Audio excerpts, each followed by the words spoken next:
Good evening, everybody. Welcome to the Pinkin Friday night preview show. Connor Southwell joined by Paddy Davitt. Thank you all very much for joining us. And of course, we'll start the show by saying any comments and questions for us as we're with you for the next half an hour or so. Do get them in, and we'll try and answer as many as we can. Of course, Norwich City travelling to Adams Park this weekend. Top feet bottom in the Championship. Norwich with all the expectation. Wycombe, of course, coming into this one 8 points adrift at the bottom. Could be even more considerable than that if results don't go their way tomorrow. Pad, let's start with the news from Daniel Farke's press conference this afternoon. I guess there's only really one place to start, and that's with Todd Cantwell. A massive blow for Norwich. He's out with a calf injury for this one.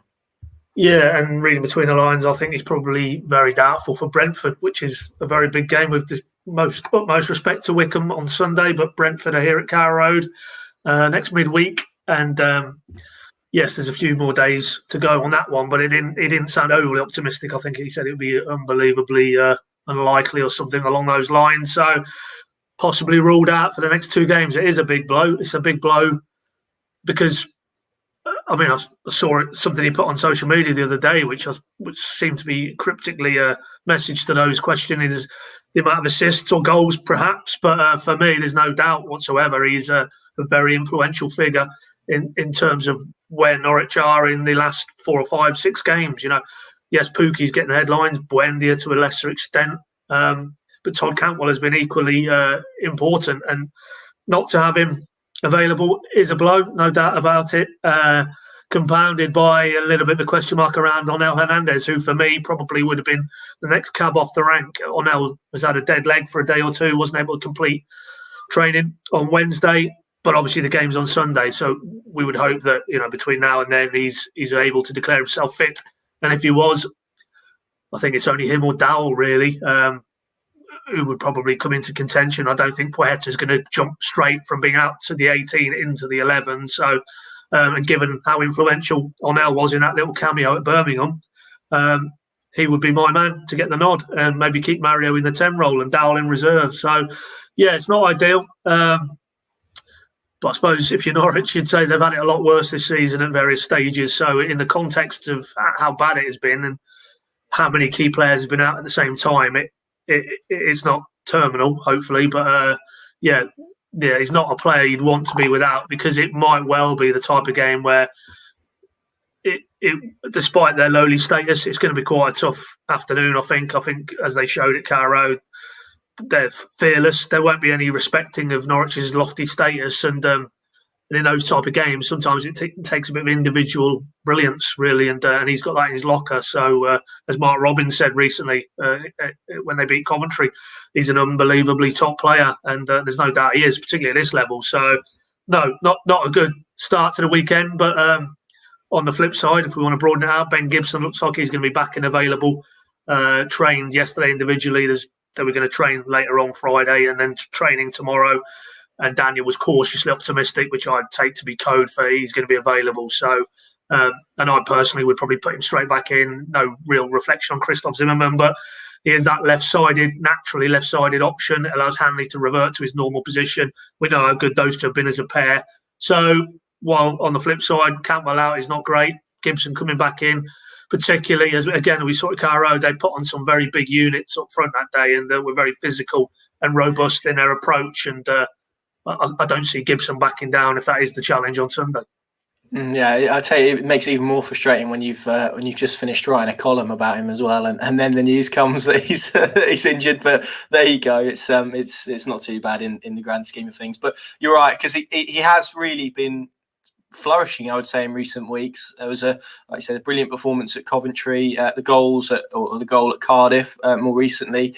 There has been that productivity, that spark that maybe he was criticised for not having maybe at the start of the season. Of course, he was left out against Bournemouth in that infamous game. Seems like he's grown. He's done a bit of growing up since then. There was obviously the interview with TalkSport in the week about his future and his desire to try and help Norwich sustain themselves in the Premier League, which was nice stuff. It's been a really good few weeks for him. He's found some form. He's been very energetic as well in terms of his game on the pitch, and that's a side that's developed a little bit. So frustrating for him maybe that once again, after maybe just finding his feet and finding a little patch of form as he did, I think, against Birmingham last time when he came in the side, an injury has just halted that a little bit. It has been a bit stop-start for him this season. Yeah, and he's not alone in that. I think of 3 or 4 other players who fall into that category. Dowell obviously is the obvious one. And that is probably something you have to deal with, particularly as you're a young player. That will be frustrating. That you feel you're in a good rhythm, as Daniel likes to talk about, and going into games really looking forward to it and leaving your mark on these games. And he has been doing that. Yes, okay. If there is a debate, it's passed me by a little bit, but if he was prompted to go onto his social to sort of answer any questions about his relative lack of goals and assists, that's fine. But I think as he messaged, for him, it isn't about individual numbers. It's about the team and helping his team, as he said in that TalkSport interview, to get into the Premier League and hopefully make a better fist of staying there. And there's no doubt he has matured. I think by his own admission, maybe if he had his time again, he'd have handled the whole summer speculation a bit differently. But he is a young man and he's learning. And these things, unfortunately, unless you're Max Aarons, who seems to be a very old head on young shoulders, these things can knock you off course. I'm sure as a young player, I think even in that TalkSport interview, he talked about what he was doing in the Premier League, the goals he was scoring and the headlines, and that reading between the lines was quite overwhelming because suddenly his name is everywhere. You do that at Premier League level, you're scoring against Man City, Chelsea, then you are going to get yourself very hyped up, and it's hard as a young player not to probably get pushed along with that kind of and maybe lose focus a little bit. And that was certainly the point Daniel was making when it built to that crescendo. And of course, as you rightly said, the Bournemouth game earlier in the season, both him and Emi Buendia left out because of, in Daniel's view, a lack of focus. But for me, since then, he's had a few injury problems. But when he got himself back in, I thought he's been excellent for me, and he'd be my 11 all day long. So, we hope it is just maybe 2 games and he's back rather than anything of a longer nature. Because yes, Norwich are in a very healthy position relative to the top of the table and the points to their rivals, but you don't really want to be losing players like Cantwell or, heaven forbid, Pukki or Buendia on the run in, because they are the players who will make the difference. They're your X factor players. And yes, they have a squad with enviable depth, but I don't think they have players as good as Todd Cantwell to come in. So, it is a blow, but as Daniel would probably say, it's an opportunity for whoever else gets the shirt. And if that is Hernandez, then it'll be interesting to see how he goes, because he's another one in the same category. He's had a lot of injury problems, stop-start, had to bide his time. But I think there have been signs recently in these more recent cameos. Swansea was the first one, I think, when you started to feel, yes, he could actually contribute now on the home straight. And he moved it on again against Birmingham. I thought, frankly, he was the difference. That game was meandering, might have ended in a draw, maybe even Birmingham nick it. And just that dynamism and injection of pace and thrust that he offered off the bench, I felt turned that game. So, yes, you feel Cantwell out weakens them slightly, but if it was Hernandez, then there's still more than enough in that front 4 to cause Wycombe problems. Yeah, and Hernandez is a guy that scored 8 goals and registered 10 assists in the last championship season. So as replacements go, that's not too bad. I mean, we had his statistics. Cantwell's going across the bottom of the screen a moment ago, and 6 goal contributions already. Daniel Farker spoke earlier this season, didn't he, about wanting to see more in terms of assists and creativity and output rather than just goals. And I think he sort of shared the load a little bit this year and really contributed. And it's a shame because he's just hit a little bit of form. I can see we've had a few questions about Todd Cantwell. Thank you all for your comments and your questions. Keep them coming in, and we'll go through some of the Cantwell ones now. Mark Hilton on Facebook has said, hi, do you think Todd's injury is really just a case of tactically making it more difficult for Brentford to prepare and giving Todd a breather?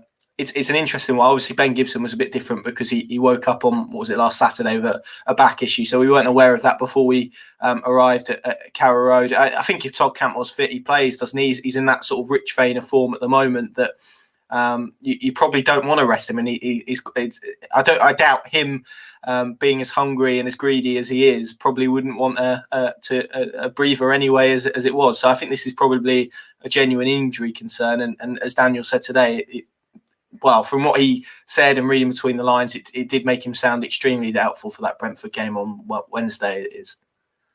Yeah, no, I don't think there's any mind games going on there. I mean, I know previous Norwich managers who were not averse to throwing a few curveballs in, which foxed the media and probably meant to fox the opposition managers, particularly one who might be out of a job soon over the border. But do you want to rule yourself out of the Celtic job while we're here?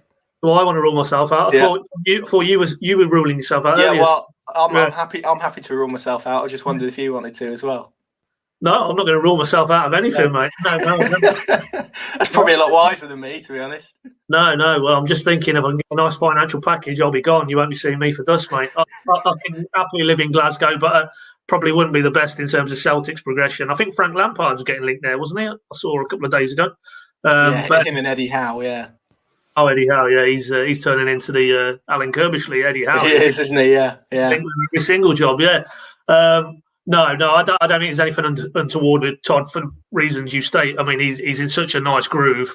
You just want to basically say go again. And I think if you're Daniel Farke, you want the fewest amount of disruptions to your 11 as possible. Obviously, when there's an injury like Ben Gibson, it's unavoidable. But particularly in that front four, given they were coming through that. Well, you call it a blip, but 3 games, two blanks, and then a defeat at Swansea. It's not in the grand scheme of things a huge fallow period, but when they've come through the other side and they've started to score goals as well as create chances, and he's such an intrinsic part of that, I think Daniel would have been loath to sort of disrupt that front four. A few more comments. Dubai Canary, thank you very much for watching as ever. I said knowing Anel, he'll be pushing like mad for a start on Sunday. Matt Gregory, more nervous about this game than the East Anglian derby as I live in Wycombe. Well, at least you're in lockdown, so that means until the 8th of March when you can go and meet someone on a bench or something. You don't have to show your face, so that's the positive. That's the positive side. But hopefully Norwich will record 3 points and you have nothing to worry about. Ed Ivans, Todd Cantwell has started to hit some form, so bad news for Todd and the team. Craig Brown, with Cantwell being injured, do you think this could provide an opportunity for Jakob Sorensen to get a chance in the starting 11? That's an interesting one. Let me know how you think Sorensen would fit into the 11 with Cantwell out, Craig. I'd be interested to hear your thoughts on that. Tobai Canary has asked a question: who do you guys see coming in for Todd? And then Ollie Lacey, I'm going to combine these two questions. It's a good opportunity for Dow to step up, one would think. Could you see Kieran Dow? I mean, he spoke. I think it was to Dave Freezer actually spoke about maybe seeing his position as in that Buendia Cantwell mould, just playing off one of the sides. Could you see Kieran Dow coming in for Todd Cantwell in that situation? Well, I could see it. Yeah, absolutely. But it's just in terms of the balance and how that player complements with Buendia and Cantwell. I think he would probably lean at this stage towards Hernandez, because Hernandez, different to Dowell, is an added dimension to what Emmy and Todd would offer. I think Dowell's cut from the same cloth, and on my mind goes back with those three to the Watford game on Boxing Day, and obviously that was only the first and last time that all three were together. But I didn't feel it quite worked that day. Maybe testament to how good Watford were on the night defensively. It sort of nullified Norwich as an attacking threat. But I just think you've got to assume that Wycombe are going to go for it. It's in their DNA. I mean, that's how they came to Carrow. There certainly wasn't a team who sat back and tried to soak up pressure. They really tried to get on the front foot, and probably shocked Norwich a little bit that day, how aggressive they were. Certainly it was a very uncomfortable shift for Mezers, Hanley and Gibson, probably as uncomfortable as they've had all season. So I would expect that to continue. And then allied to that, you look at the league table, they've had a good win midweek, but they're still 6, 7, 8 points from safety. Draws probably at this stage no good to them. So I think they will be on the front foot. And if that is the case, what better to have than Hernandez in behind with a bit of pace, and Norwich can hit them on the counter. So I think it just fits for me. It fits an Hernandez more than a Dowell. But we feels like we're talking about Mario Vrancic every week now, and that's part of the equation. Is it time for Mario to step out and then Dowell takes his place and Hernandez replaces Cantwell? Whether, given he's probably going to have to make 1 or 2 changes, whether you'd want to make another one, then only Daniel can answer that. But again, midweek, I didn't think Mario really put his stamp on it. He came off for an L that night. So, it's quite a fluid situation now. I don't think it's simply a case of Mario keeps in, Emmy's on the right, Timu's up top, and then it's just simply who replaces Cantwell. It might, in Daniel's mind, have got to the point where maybe he just needs to, try and get Dowell into the side, maybe give Mario a breather. He's talking often recently about he's not getting any younger, the amount of games he's having to play. He's certainly putting in the mileage in the recent past. So do we reach a point where maybe you've given him a breather? And of course, at the back of Daniel's mind, and it is hard to keep saying with all due respect to Wycombe, but there's a massive game at Carrow Road in a few days after that, which could have far-reaching implications at the top end of the table. Surely Daniel has to give that a little bit of consideration. He won't say that publicly. He'll say it's all about Wycombe and that's the next game, that's the most important game. But surely he must also be thinking about Brentford and the resource that's going to work in his mind against Brentford, and whether it's a case of maybe Mario might be better suited to playing Brentford than Wycombe, and if so, give him a breather on Sunday. Time will tell. But yeah, it's going to be quite interesting, that I think, for me, how he not just compensates for no Todd Cantwell, but have we reached the point where maybe Mario needs a breather? I wouldn't be surprised, if I'm honest. But by the same token, do you want to minimise the disruption as far as you can? Well, that's what Daniel Farke likes to do, isn't he? He's not a coach that likes to change sides drastically with 4 or 5 changes. He's very much one for continuity. I wonder, just as a curveball, if Hernandez, and of course a lot of this hinges on whether or not he makes it on Sunday and whether he's fit enough to start. I wonder possibly if we could see Adam Eder out there like we did against Rotherham earlier this season. That could be an alternative, I guess, if you want to retain that pace and get out Wycombe if Hernandez isn't and Dowell isn't quite there. But yeah, I think I can see Vrancic playing, and then the change will come on that left-hand side and whoever replaces Cantwell. Max Edmonds has floated an idea as well. This will be the last one on Cantwell's replacement. Who comes in for Todd if Onel is out, Dowell or Placheta, or do Norwich play 2 up front and play Hugel up front with Pukki? I guess then we're talking about a change of shape, though, aren't we? And again, that's not really something that Daniel Farke would necessarily want to do. I think, given his side have momentum and given the fact they're going for their 5th win on the spin on Sunday, so he's not a coach that drastically, as we've discussed, likes to change things. So not sure I can necessarily see that one, but I think it's more likely maybe we'd see Adam Eder on the left. We'll flip now. As we've spoken about the front end of the team, we'll speak about the back end. We'll start with a comment from Shane Jones about Max Aarons. He said, Max Aarons to Everton reports a gathering pace. It seems the summer could be a busy time for Norwich for ins and outs. These Aarons reports obviously come off the back of the news that Roma are reportedly the side that made the bid for him in January, which Stuart Webber revealed to yourself in the interview a couple of weeks ago. Now, I mean, that is a move that would make a lot of sense when you consider Seamus Coleman's ageing. John Joe Kenny perhaps hasn't hit the heights that some expected for him at Goodison Park. And then, of course, you've got the natural link to Ben Godfrey, and we know those two are friends as well. Is it getting to a stage now where, regardless of what happens, it's very difficult to see Max Aarons being a Norwich player next season? It is very difficult, absolutely. But when I was reading something this morning, I think the January window just gone was in terms of the net spend from Premier League clubs was like 50% down year on year from the previous January. And that's obviously the impact of the pandemic in terms of the contraction of finances. It probably also a reflection maybe as well, the new Brexit regulations. Now, one of those factors is probably going to still continue into the summer, which is clubs potentially won't have that massive amounts of money which it would take to prize Max out of Norwich readily available. I've seen reports this afternoon that Bayern think 30-35 million is a little bit too rich, and they won't be coming in for him in the summer. But then the flip side, as I've just said there, the other factor in play is now domestic players, certainly young English domestic players, their premium is going to skyrocket because it's going to be a lot harder maybe, although Norwich managed to navigate it with Yanulis, to bring players in from abroad with the red tape that is now in play. So you could cut that both ways. I just think in terms of Everton as a link, yeah, that's definitely got legs for me because as Stuart Webber has talked about, time wasters don't bother picking up the phone. If you do, you're going to get short shrift. Jamal Lewis and Liverpool, need we say any more than that? But Everton came and yes, there was a little bit of to and fro with Ben Godfrey in terms of the figure, but they were serious. They knew what Norwich's valuation was. They put the money down and that deal got done. Ditto James Maddison. So basically Everton, if you're Stuart Webber, are a club you can deal with and, he won't need to basically tell them and then tell them again. They will be told what Max Aarons' valuation is, and if they feel he's worth it, then they will put a deal together. I've got no doubt. They certainly have got the finances, a very wealthy owner.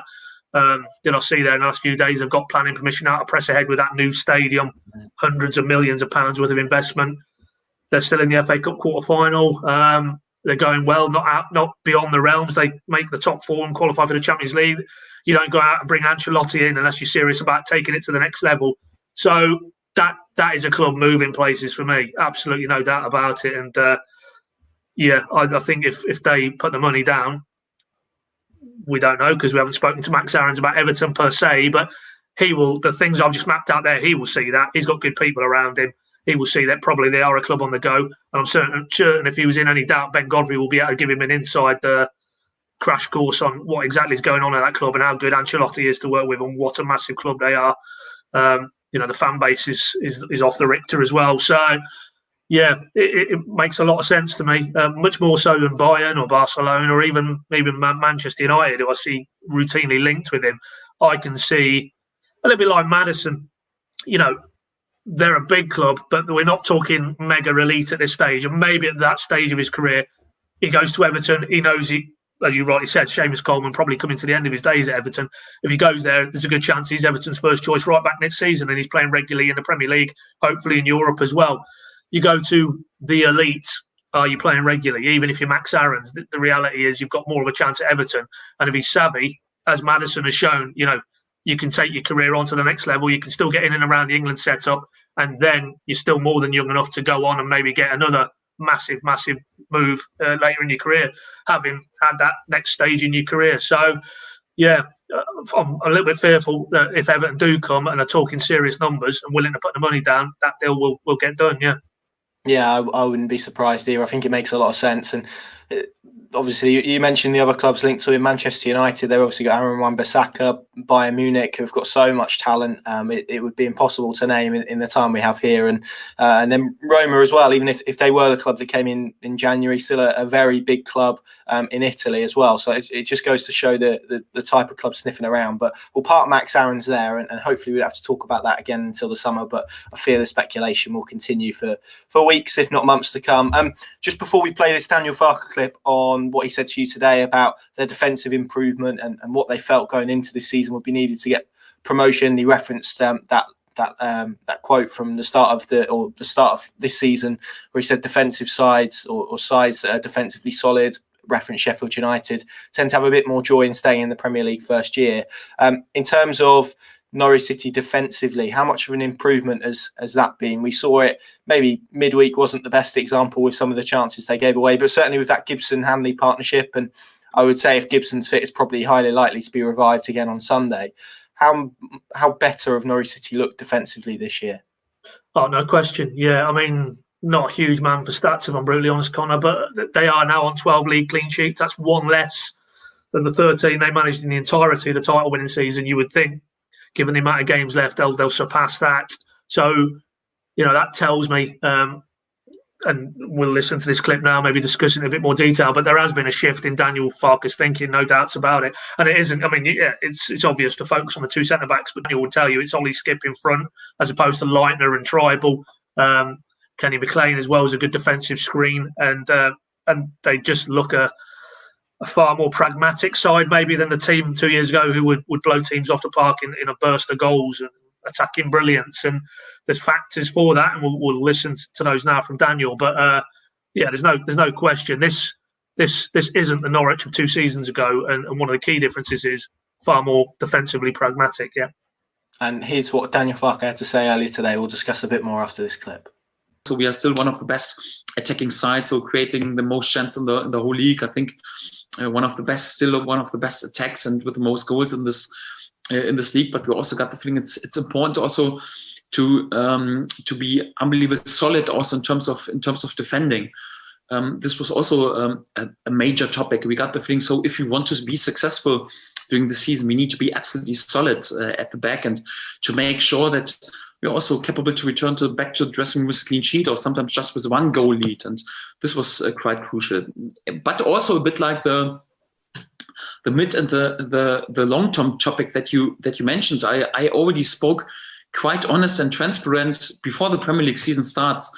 That's even a more difficult task for a side who is promoted because of their offensive strength. When you rate it over the whole years, it's quite often that the teams who are promoted to the Premier League because of a really good defense, for example, a bit like Sheffield United also in their first year, especially in their first year, they find it easier to survive on the new level because they are still solid anyhow. And if you're then capable to add some quality players up front, then you have a good basement anyhow in order also to be successful on a higher level. And we also spoke, of course, at any point we want to return back to the Premier League as quick as possible, and we want then make sure that we give us a real chance also to stay there.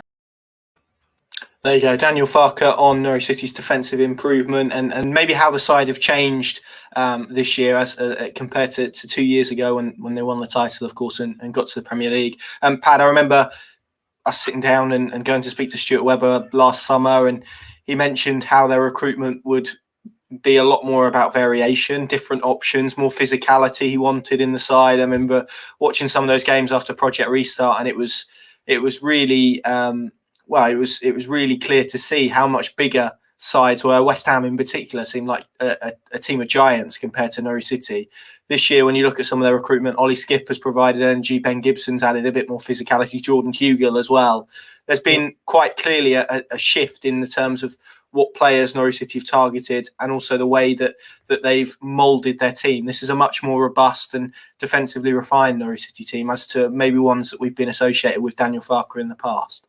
Yeah, and that's good to see, because one of the criticisms when things aren't quite going so well is that Daniel is wedded to one way of playing and one style of playing, and he's almost reluctant to show any growth as a coach. But I think that couldn't be further from the truth, because he has, by his own admission there, clearly looked at it along with Stuart Webber. They do these debriefs every season, but particularly when the season disappears down a plug hole as it did so poorly in the Premier League, and realised that things have to change. And whether that was recruitment, you're right, they wanted more powerful, more athletic players, and we've seen evidence of that now subsequently, or on the pitch, how the team go about it and how Daniel sets them up.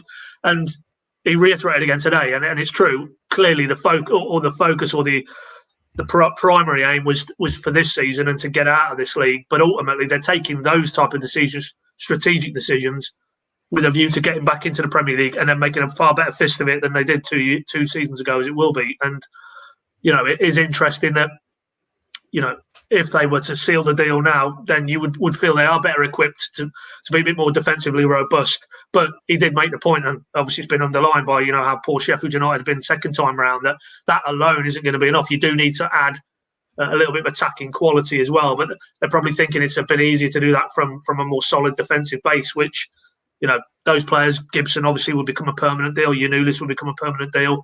Okay, there's that speculation about whether Aarons is still there if they're in the Premier League next season. But Krul's under a long-term contract. Hanley, the pillars are in place, really. And obviously we'll probably get round to it. And I know we're going to speak about him a little bit later in depth. But if you could get an Ollie Skip back as well for a second tour of duty, then, a lot of the building blocks that have been so integral to this defensive outlook this time around would still be in place. So, yeah, it's kind of, we've kind of known that's what they were trying to do when they came out of the Premier League, is take a step back dispassionately where they came up short, whether that was in terms of the type of player they had or even how Daniel deployed those players.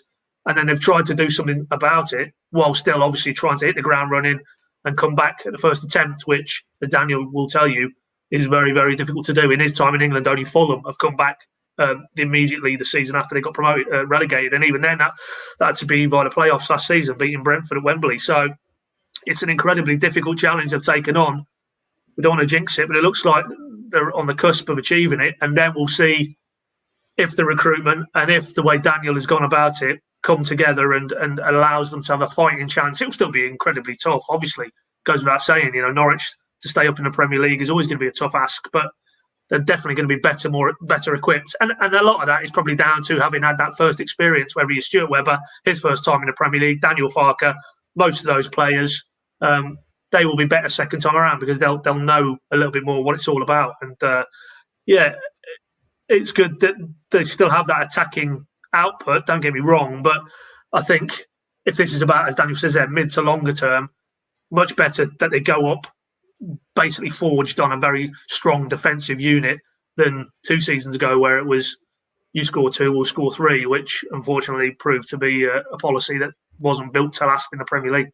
Yeah, it's going to be very interesting to see what happens, particularly given the commitments they already have in place. That would suggest there's a little bit more financial muscle there. Of course, I think it was Zoe Ward said last night, didn't she, at the fan consultation, that there was a £25 million hole that they need to fill at some point. But that doesn't necessarily mean they would need to sell if they went up. We'll come back to Ollie Skip in a moment. We'll just rattle through a few more of your comments. Neil Lufer said top against bottom. What could possibly go wrong? And he's added, how do you feel Wycombe will play on Sunday? Park the bus, or it's a free hit and go and press high and chase the ball? I think it will be the latter, if I'm honest.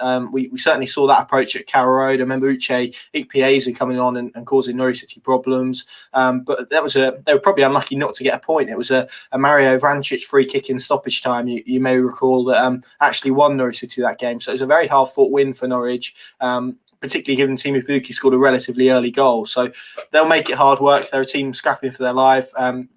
Put up some Ainsworth quotes this afternoon on our website, and they're very much a side that believe they can stay up as well. 8 points adrift. It's not beyond the realms. They buoyed by a win against Reading in the week, and we all know how good Reading have been. So, yeah, I expect it to be the latter. I don't know if you've got anything to add on that, Pad. No, absolutely. Yeah, I think that's the type of game. I mean, Onya Dimnia as well, the guy on the left-hand side, he gave Max Aarons as tough a game as he's had all season. Really did have him on the back foot. And, I think that might have shocked one or two of the Norwich players actually that day. So they will know, they won't need telling, that this is going to be a very, very tough game. Always a tight pitch as well, Adams Park. Thankfully, there's no fans because they do make quite a little din there, as small a ground as it is. So, but I'd probably take a draw if I'm honest. I really feel it could be one of them potential. Think back to 2 years ago when talking to fans, Norwich took about 5,000 to Wigan, who were scrapping down the bottom of the table. How tough a game was that? And Norwich got out of there with a draw that day. Tim Krul had to make an excellent save towards the end, I recall. I've got a feeling it could be a similar sort of vibe, but another point near the tally, it wouldn't be the worst result. Obviously, we'll see what the other teams do tomorrow, but you have to give them plenty of respect because, as Farker said today, that is a team who have got a coach who's a perfect fit for that club, and they're punching them well above their weight. And I wouldn't quite rule them out just yet in terms of scrambling to safety either. No, I wouldn't either. Although you're probably a little bit more pessimistic than me, I think, about this weekend. But I'm sure we'll come on to that later on. Craig Brown has said, I think Sorensen could do a job as a left winger. He's already performed very well at left back this season. I think Daniel Farker made it quite clear that if Jakob Sorensen plays for Norwich, it will be as a central midfielder from now, unless there's any more injuries at left back, and hopefully there isn't.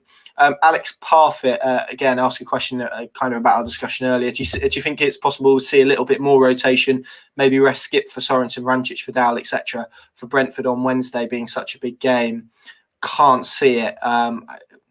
Given how Daniel Farker spoke in his press conference today, I don't think this is one you can just write off and make changes. They saw against Barnsley in the FA Cup maybe the damage that can do, and whether or not the run that followed was as a result of that game. But it did just eat into their momentum a little bit. Yeah, I mean, that game you referenced there, that was unique because he very rarely will do that to that extent. He's always shown the respect for the cups, but even in the league, he's not a man who, as opposed to some of his peers, chop and change game to game, 3, 4, 5 changes every game. No, he's a man for consistency where possible, and I mean, it is tightish turnaround Sunday to Wednesday. They get the benefit of this side, of course, because they get an extra day off the back of Birmingham. But no, I if he doesn't have to make a change, I don't think he will, because why would you really want to tinker too much with a team who've hit a really nice vein of goal scoring form? Absolutely. Mary Watson has said, here's a question. How about having Xavi Quintilla in front of Dimitri Giannoulis? What left wing that would be? Just a thought. What do you think about that one? Well, yes, thinking out the box. That, I mean, going forward seems to be his strongest suit. He'd certainly offer that balance. I just think the way Farker likes to play, he likes to be narrow in the midfield areas and then get the width from the attacking fullbacks, rather than having I know Arnell is a little bit more in that mould, but he's not exactly chalk on the boots type of wide player, as he still likes to play and cut inside. So I don't think that probably suit Xavi, just the way Daniel likes to, inject the width down the flanks with his two fullbacks. A few more before we speak about Ollie Skip. Conrad Moore said Mario Vrancic has been different class. Ed Ivans, only wins are good enough. Chris Moa said try and get this 1-1 as early as possible, then take players off for a breather. Craig Brown would like to see Adam Eder given more of a chance. Farker's not given him enough time in games to make an impact. Very difficult when Teemu Pukki is in the form that he is. Conrad Moore, how good did Giannoulis look against Birmingham?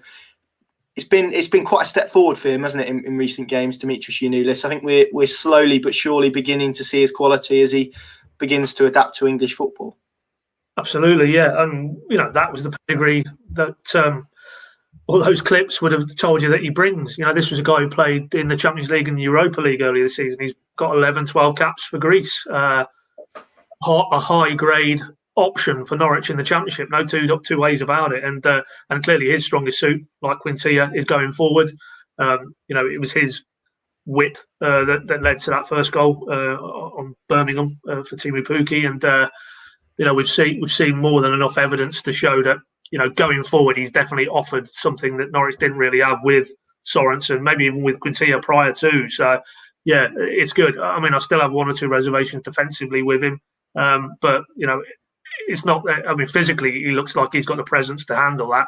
I just think it's probably come as a bit of a culture shock to him that it is quite as in your face as it is in the English Championship. But other than that, going forward, I think with each passing game, he understands a little bit more of the role that is demanded of him and his teammates likewise. The type of runs he likes to make, and that can only develop further from here on in. So yeah, the signs are looking very good, I think.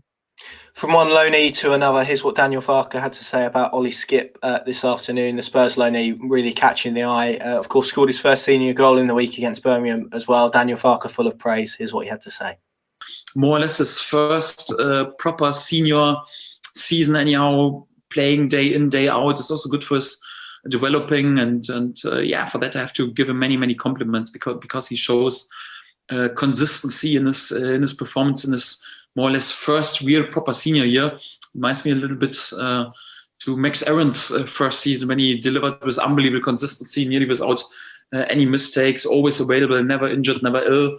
So touch wood. So hopefully it goes further on like this, and also more or less improving from day to day. And also, I think it was last week when I was asked about him, gave him many compliments, but I also spoke about a few topics where he can improve, even in this offensive game. Sometimes we're there with an assist on the goal, and if he delivers then exactly in the following game, next game, so it's a good sign that he listened to what I demand, and hopefully he goes further on like this. Paddy, Ollie Skip really improved recently. I wrote a column a few weeks ago that said that you really. Connor, how are you spelling Ollie? Well, we should throw this to the people, shouldn't we? Really, how do you spell? I mean, I think we've both spelt it different ways. I think Dave spelt it a different way as well. Is it IE? Is it Y? Is it LI? How I don't know. Maybe it depends on. Maybe we should ask him. But yeah, how do you spell Ollie? Let's put that to the people watching, and I'm sure we'll get plenty of comments about that Tony can flash up. But just in terms of him and his quality. Loans have been a bit hit and miss. I think that's fair to say since Stuart Webber and Daniel Farke came in. Daniel Farke reiterated today again that their preference would be to sign players permanently. He's had a really big impact on this Norwich side, and the fact that Alex Tettey hasn't played very much is probably the biggest indicator of how well he's done. Yeah, I mean, you say the previous loans. I mean, really, he is the antidote to Patrick Roberts, Marcus Edwards, Ralph Farman, Ibrahim Amadou to a lesser extent, but still didn't really work and got cut short. And that underlines, and we didn't quite hear that part of Daniel's answer, but what a minefield that the loan market is. And, as Daniel went on to discuss, you bring these players in, are they really committed? Is their heart in it when the going gets a little bit tough? Is it like, no, I want to get back to my parent club as soon as possible? And that's why they did a lot of character and background checks on that young man at Tottenham, and everything that come back was so humble, such a down-to-earth character, such a hard-working character. And it's, you got all that and you're allying it to the talent that's brought you through Tottenham's academy. You've got half a chance as a player. And I think what Daniel's point is in an ideal world, like you said there, Connor, yes, you make your own signings, but the reality is, there we go, I agree with Yellow. That's it, definitive, end of. No more Tony. No, we don't need any more. No, man. Can we clarify one thing? OLI is just wrong, isn't it? Let's just not right. O-double-L-Y is the correct and only way to spell it, as the people are telling us. That's enough, Tony. No more. No, not no. Anyway, I digress. But basically, without the loan market, Norwich do not bring in a player of Ollie Skip's pedigree, class, potential. As Daniel said, it would just cost an unbelievable amount of money if you wanted to sign that player permanently. So there is a place for the loan market, but it comes with a bit of risk. There is a gamble to it. They got it spectacularly wrong last season, and it's not solely down to Norwich. It's those players didn't really cover themselves in glory. Whatever their motives were for coming, it didn't translate into an effective win-win situation for both parties. But boy, as this lad come in and he will go back to Tottenham a far better player for playing 35, 40 games in the Championship, cut and thrust. And we all hope, if the planets aligned, he could come back to Norwich next season, because I still think he's probably a bit too far away from being a first name on the team sheet for Jose Mourinho in Tottenham's first 11. So, Daniel, that was put to him, and quite rightly, as you would expect, he said, look, this isn't the time or the place for those discussions, either for Norwich, Ollie, or the player himself, or his football, or his parent club, Tottenham. Let's see where we are when the dust settles. Hopefully Norwich are back in the Premier League, and then it's up to what Tottenham want to do with the player. But I think there will be other interested parties now, unfortunately, and maybe middle-ranking Premier League clubs as well. So the path to him coming back could be a bit tricky, even if Norwich are in the Premier League. But there's no doubt, whether or not Tottenham fans are trying to hijack this Player of the Year vote, he should be fairly high up the rankings, because he's been, a stunning piece of business. And Daniel did actually say, reading between the lines, he was his number one target last summer. He said something along the lines of compliments to Stuart, because he was one of my biggest wishes. So that's how highly Daniel Farke rated Ollie Skip, that he more or less said, he's the one I want. Webber's gone out and done the business. He has some very good links with counterparts at Tottenham, I think. And boy, has that lad delivered. And, obviously got his first goal, landmark goal in the week. He certainly won't forget his spell at Norwich, and let's hope it ends with a Championship winners' medal. Yeah, I almost had to look twice when Lucas passed the ball across. You couldn't quite see on telly the number, and then it wheels away, and it was number 20. And I almost did a double take. I think he was the last person I was probably expecting in that position. But really good for him. Like you say, Stuart Webber, close friends with Steve Hitchin, head of recruitment. And you mentioned about Norwich doing the groundwork on him. I mean, it's fair to say he did the groundwork on Norwich as well. I think it was 2 months he left them waiting, and spoke to Daniel Farke, and obviously had different options as well, didn't he? So we talk about him coming back. It might hinge on actually him deciding that he'd like to come back rather than maybe Spurs. I mean, you consider some of the options they have: Sissoko, Lo Celso, Ndombele, Dele Alli, even though he doesn't necessarily play in that sort of deeper position these days. Eric Dyer. There are numerous others that you would think would be slightly ahead of him at the moment. Harry Winks. So he would have to really fight to get back in. I guess the fear for Norwich would be if it extended deep into pre-season and they probably needed to do something, and then the call came that they weren't going to get him. That would probably be the worst case, wouldn't it? So can you see him staying on for another year? Is that a realistic ambition for Norwich City? I guess it's more likely if they're in the Premier League. Sorry, Connor, I've just been totally distracted. Tony's now put a poll up on the Pink and Twitter feed for the correct spelling of Lee, and to my alarm, O-double-L-I-E is winning the poll. Yes, there we go. So I tell you what, I'm going to be doing after this tonight. I'm going to be spending 8 hours refreshing the Pink and Twitter feed with O-double-L-Y to get that vote the way it should be. But there you go. Yeah, get some Spurs fans on there. That's what we need. Yeah, as Tony says. You just feel that will be tough, because ultimately I don't think it would be a quick, swift decision in next summer, hypothetically, if Norwich are in the Premier League. I think you could see Mourinho want it. If it's Mourinho, obviously, bit of a caveat there, but if it is him still there, he'd probably want to keep him in and around it pretty much to the beginning of the next Premier League season. And if you're Norwich, can you plan with any certainty for the potential for him to come back? I don't think you can. So, but it's a very good point you make there. That ultimately, the tipping point in that might be what the player wants. And if it doesn't look like he's got an opportunity to stake a claim for the first team at Tottenham, and he knows he's going to play regularly in the Premier League, that would still mark a step forward in his career in terms of, he hasn't really played a huge amount for Tottenham in the Premier League, the odd cameo here or there.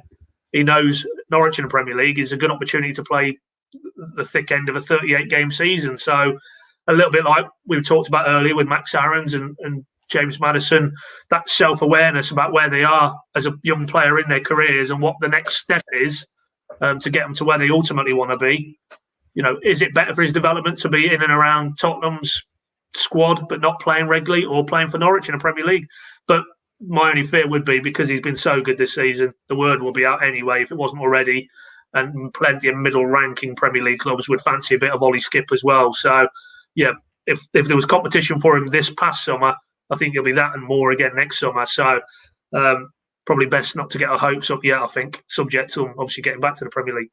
Absolutely, and we'll flash the latest results of that poll as we leave. But 3 minutes in, 64 votes cast. Ollie with the IE taking 53.1% of the vote. So it's looking like quite a resounding win for Team IE in Ollie. Let's get a few more of your comments in. Amanda T on YouTube, thank you very much for watching. She said, I think Farke shouldn't change things too much. Reckon we'll be lucky to get a win and it'll be very scrappy. Neil Luther, Skippy seems to have really bought in to Norwich's style of play and has consistently performed at a high level. If he adds goals to his game, he will be an elite player. Neil Luther says we should just call him Skippy, but in terms of writing that in articles, we probably wouldn't get away with that, would we?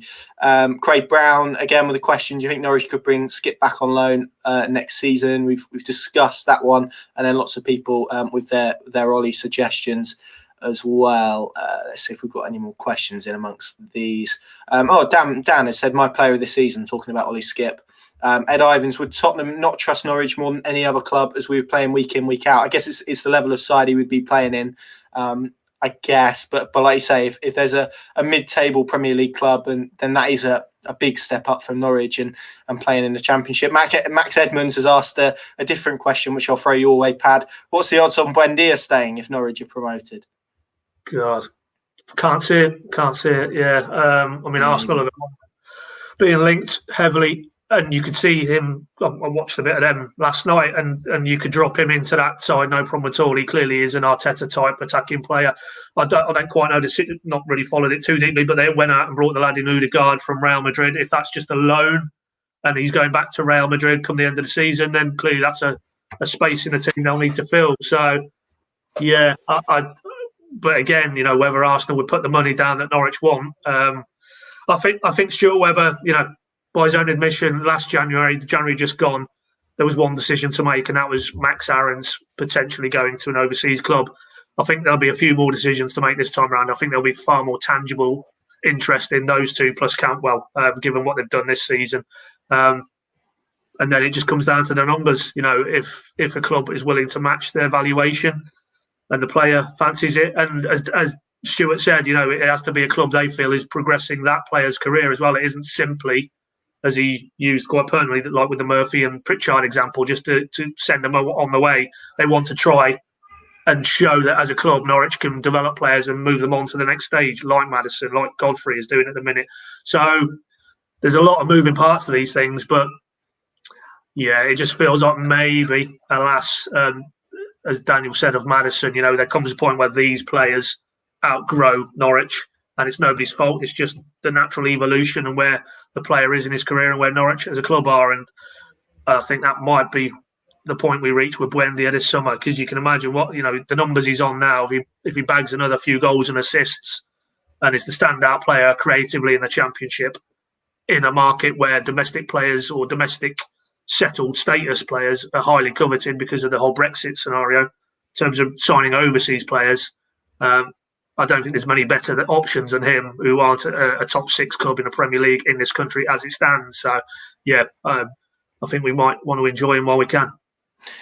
Minus Man City, I think he improves any side in the Premier League. If I'm completely honest, at this stage, it would be pretty miraculous if Norwich were able to keep hold of him. We're at that stage of the show. We're going to wrap up in about 5 minutes or so. So let us know your score predictions. I'll put Tony on notice as well to get a screenshot of the poll in about 4 minutes' time, and we'll flash that up before we go. Although refreshing, Connor. I better get refreshing. That IE raced into a pretty convincing early lead, so I'm hoping it will maintain that. a few more. Some interesting comments on Emmy actually coming in. Dan has said too much of a walking red card, I think, for clubs to put in. Although Daniel Farke kind of defended him, didn't he? And I'll come back to you on that in a moment. Tim Nichols has added Emmy would add to Arsenal's red card count if he joined them. A pretty stern defence of Emi Buendia from Daniel Farke. That went up this morning, did it? So that's worth a read at pinkin.com. Yeah, well, to be fair, it's more of the same theme. I mean, go back to the Middlesbrough red. I mean, Daniel felt that was harsh that day. I think most of us do, but unfortunately, it comes off the back of other red cards where you couldn't really defend the player, and that is unfortunately going to continue to dog him until he gets to a point in his career where he isn't. But by his own admission, he's done media since Middlesbrough and said, yeah, he needs to, maybe bite his lip or just think before he acts. But yeah, as Daniel said in the latest piece today, there's a bit more signs of maturity from that young man. And it is worth remembering, he is still a very young man. He's had a lot of experiences in his young career. He's a family man as well. That's got to mature you as well, having one and another one on the way. So I think you need to cut him a little bit of slack. Yes, he's been very stupid on occasion in a Norwich shirt and got himself into bother when he didn't need to. But I think the Middlesbrough one was harsh, if I'm honest. And since he's come back, there's been one or two occasions where games have got a little bit heated, where you feared he might throw himself into challenge or react. I mean, he was on the end of a pretty horrendous challenge in the Rotherham game last Saturday.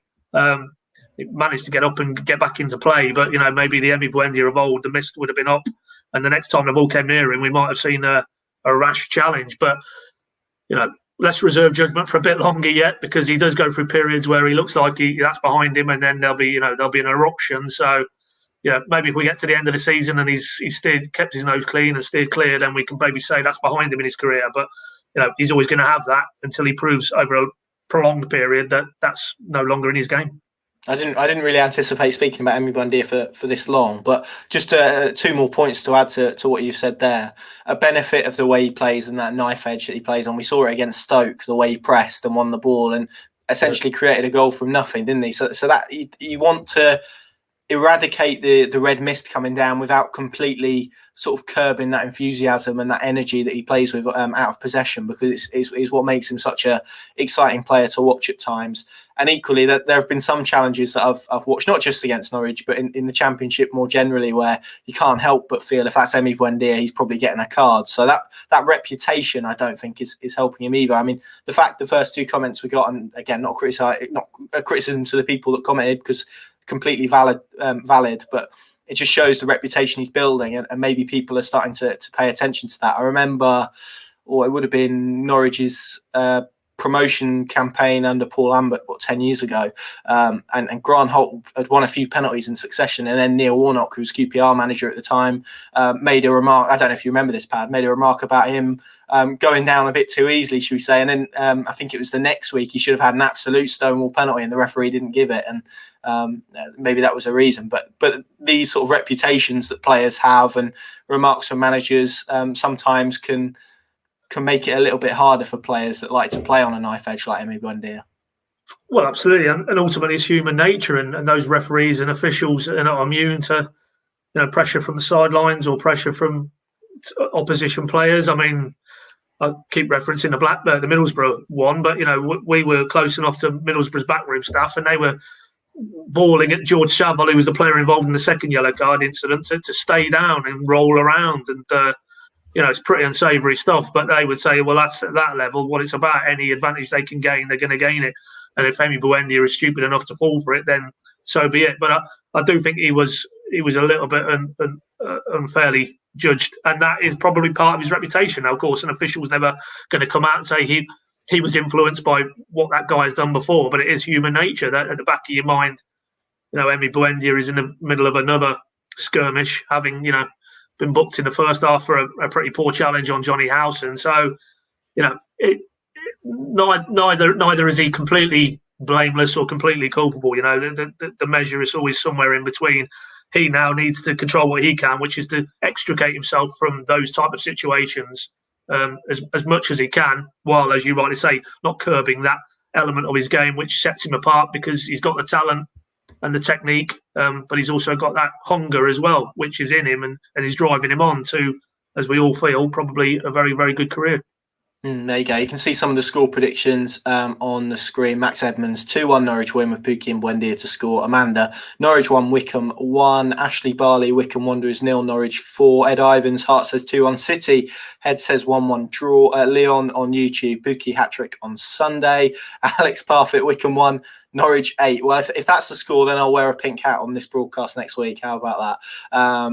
I think that's just about it we have for score predictions. I'll tell you what, you should change your name to Ollie, spelled IE, mate.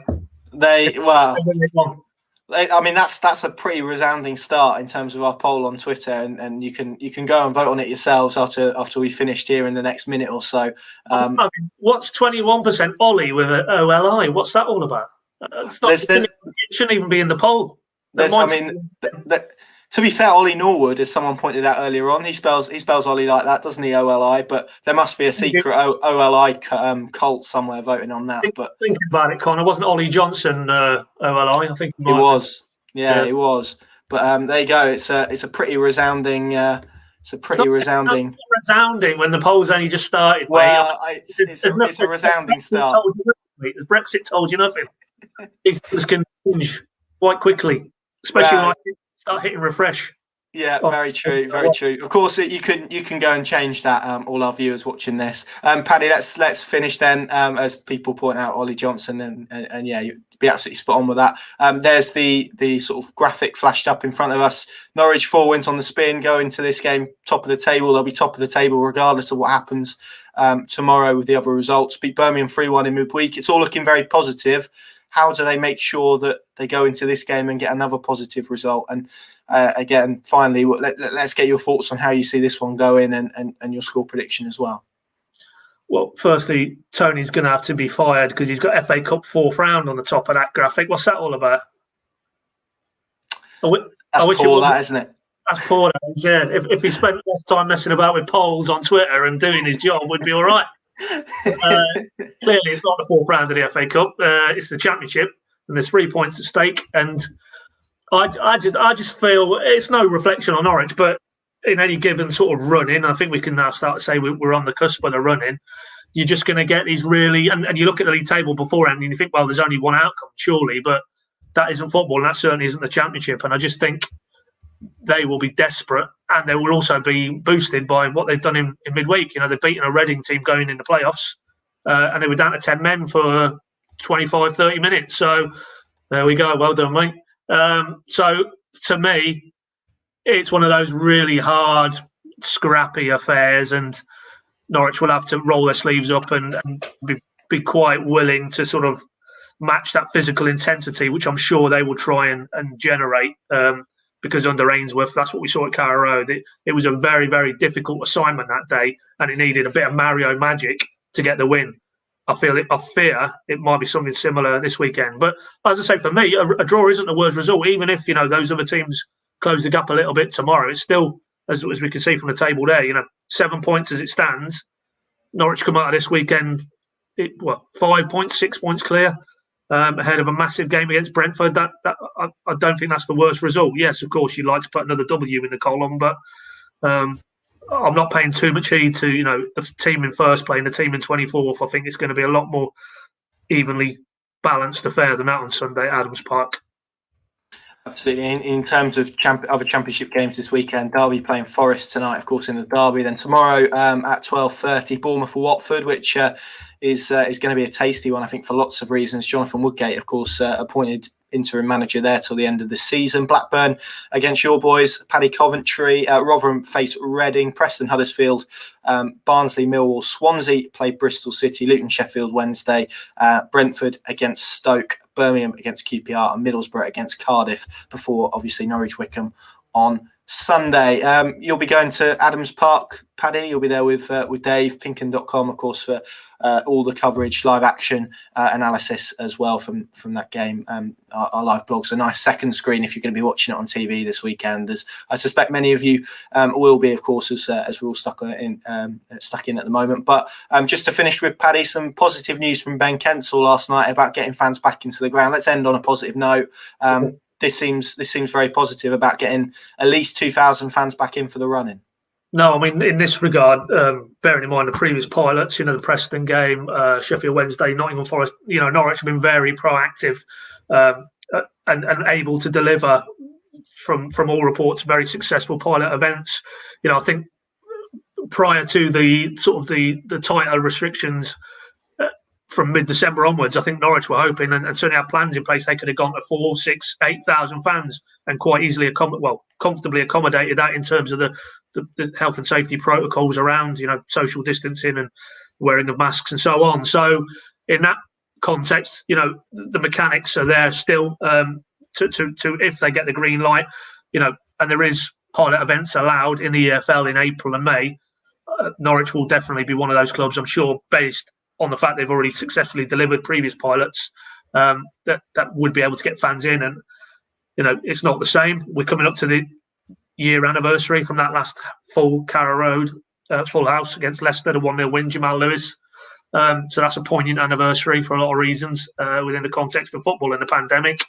But, even if it was only 2,000, I say only, but if it was 2,000 for the last few home games and they're watching their team get over the line, I'm sure that would be a very special occasion for anybody lucky enough to be in the ground. And for me, it's probably more of a signal that, okay, let's get to the end of the season. And then, as Ben Kensel also said last night, with the hope and expectation that from the start of next season, it could be full houses again at Carrow Road. And what a piece of symmetry that would be. The last full house, Premier League, the next one, Premier League. Let's all hope that's the case. Pre-season is going to be absolutely rocking, isn't it? We're going to get full houses, I think, for every single friendly if fans are allowed back in. That seems like a nice. Sorry, go on. I was just going to say. I mean, also at that forum, I noticed they said they were going to relay the pitch, and that was a 7-week job. So, depending on where the dates fall, that might rule out. I take your point, Connor, but it might rule out too many Carrow Road friendlies. But I'm sure they'd like to put one or two on because there's no doubt, that would be a very hot ticket. Yeah, absolutely. I think we've got the Killers coming in the summer as well, haven't we? I know Dave Freezer's very excited about that. But there we go. That seems like an apt place to end it. Thank you all very much for watching. Paddy, thank you very much for joining me. Of course, more from that man at Adams Park on Sunday. Pinkin.com, the place to go. And we will see you at 11:15 on Sunday for the team news. Enjoy your Saturday.